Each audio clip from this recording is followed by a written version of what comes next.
सेलिब्रिटीहरू पनि कतिपयले चाहिँ रिभ्यू जस्ताको तस्तै दिनुभयो होला। कतिपयले फेक रिभ्यू दिनुभयो अरे। म चाहिँ के अनुरोध गर्छु भने फेक रिभ्यू पनि नदिनु। ग्राहकको रेस्पमा कन्फ्युजन भइसक्यो। काम गरेको कुरा चाहिँ बोलिदिँदाखेरि पनि पैसा दिएर बोल्न लाग्दा होला नि भन्नेमा पुग्यो।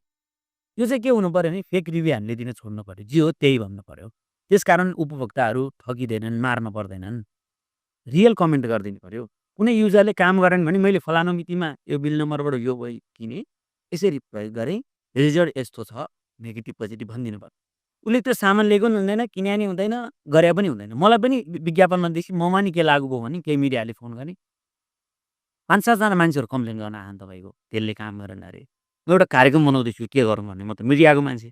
ठिक छ कि 5-7 जना को हुनुहुन्छ भन्नुहोस्, लेख्नुहोस्। तर ती मान्छेले मबाट सामान किने हुनु पर्यो, डिल हुनु पर्यो, ती व्यक्तिको नामसहित लेख्नुहोस् है के। भ्रमसित जानकारी नलेख्नुहोस् भनेपछि नलेख्ने ठ्याक्कै।